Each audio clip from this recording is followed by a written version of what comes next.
नमस्कार बंधुगण, आपण जानिछन्ति कि दुनियार सबुठारु भयंकर साप किए? से हेउची आफ्रिकार ब्लैक मांबा। एहार गोटिए कामुडारे मनिषर मृत्यु सुनिश्चित। सबुठारु आश्चर्यर कथा हेउची ब्लैक मांबा सापर शरीरर रंग कला नुहे। एमाने साधारणतः माटिया, पाउसिया बा ऑलिव ग्रीन रंगर होइथांती। तेबे एहाकु ब्लैक मांबा काहेकि कुहा जाय? कारण जेतेबेले एहा रागी जाई पाटी खोले, एहार पाटी भितर भाग संपूर्ण कला देखा जाय। एहिथिपई एहार नाम ब्लैक मांबा। एहार मात्र 2 बुंदा विष जणे वयस्क मनिषकु मारिबा पई यथेष्ट। जदि सठिक समय एंटीवेनम न मिले तेबे मृत्यु हेबार संभावना 100% थाए।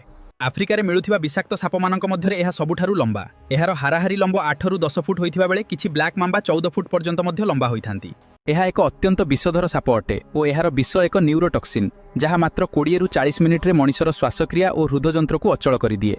एहा केवल विषाक्त नुहे बरं एहा दुनियार द्वितीय द्रुतगामी साप।